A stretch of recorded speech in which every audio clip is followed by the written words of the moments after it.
सबके पास एआई है। ये आपके स्मार्टफोन्स को आपके बात समझाने में मदद करता है, बिना ड्राइवर के कार चलाता है और आपको अगला वीडियो रेकमेंड भी करता है। लेकिन क्या आपने कभी सोचा है, ये एआई रिसर्च लैब से निकलकर $1 बिलियन इंडस्ट्री बन गया। चलिए 1980s की तरफ लेके चलते हैं, जहां पे एआई का असली शुरुआत हुआ था। 1980s में एआई एक बड़ा बदलाव लेकर आया। ये वो समय था जब एआई ने कंपनीज को रियल वर्ल्ड प्रॉब्लम सॉल्व करना शुरू किया था।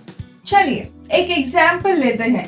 1982 में डिजिटल इक्विपमेंट कॉर्पोरेशन ने एक एक्सपर्ट सिस्टम बनाया जिसका नाम R1 था। ये सिस्टम कंप्यूटर्स के नए ऑर्डर्स को कॉन्फ़िगर करता था। इसकी वजह से कंपनी ने 1986 में $40 मिलियन बचा लिया। आप इसे आज के एआई चैटबॉट से कंपेयर कर सकते हो जो कस्टमर सर्विस के लिए यूज होते हैं। जैसे चैटबॉट कस्टमर क्वेरीज को सॉल्व करता है और कंपनीज के पैसे और टाइम दोनों बचाता है, वैसे ही R1 1980s में किया था। जल्दी ही डुपॉन्ट जैसे बड़े कंपनीज एआई को अपनाने शुरू किया और मिलियंस ऑफ डॉलर्स बचाया। 1988 तक हर बड़ी यूएस कंपनी में एआई का ग्रुप था जो इस टेक्नोलॉजी में इन्वेस्ट कर रहा था। जब यूएस की कंपनीज एआई में इन्वेस्ट कर रही थी, तब दुनिया के अलग अलग देशों में एआई को लीड लेने के लिए बड़े बड़े प्रोजेक्ट्स लॉन्च कर रहे थे। 1981 में जापान ने 5th जनरेशन प्रोजेक्ट शुरू किया। ये 10 साल का एम्बिशियस प्लान जो सुपर इंटेलिजेंट कंप्यूटर्स बनाने पर फोकस किया, प्रोलॉग प्रोग्रामिंग लैंग्वेज यूज करके। इसका जवाब देने के लिए यूएस ने micro electronics and computer technology corporation बनाया और ब्रिटेन ने एआई फंडिंग शुरू कर दिया एल्वे रिपोर्ट के थ्रू। ये कुछ ऐसा ही था जैसे आज ओपन एआई, गूगल और चाइना के बाइडू के बीच एआई का रेस चल रही थी।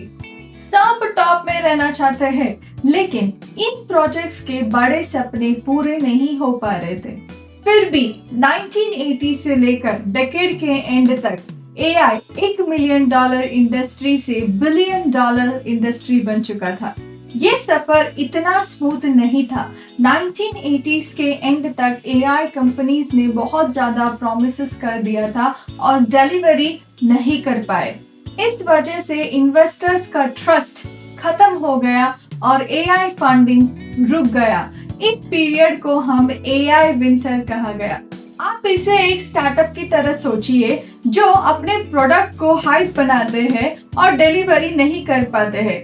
रिजल्ट, फंडिंग और ट्रस्ट दोनों खत्म। एआई विंटर के बाद एक और रेवोल्यूशनरी कॉन्सेप्ट आया, न्यूरल नेटवर्क्स। ये ह्यूमन ब्रेन के लर्निंग प्रोसेस को मिमिक करता है। न्यूरल नेटवर्क का ये कॉन्सेप्ट 1960s में शुरू हुआ था, लेकिन 1986 में बैक प्रोपगेशन एल्गोरिदम के रीडिस्कवरी के बाद इसका ट्रू पोटेंशियल समझ आया। अब ये कॉम्प्लेक्स पैटर्न्स को भी समझ सकते थे। आज के फेस रिकॉग्निशन सिस्टम्स को सोचिए। जब आपका फोन फेस रिकॉग्नाइज करता है, तब न्यूरल नेटवर्क्स का ही यूज होता है। ये ब्रेक थ्रूज तभी पॉसिबल हुआ जब रिसर्चर्स ने 1980s में इन पर दोबारा काम करना शुरू किया।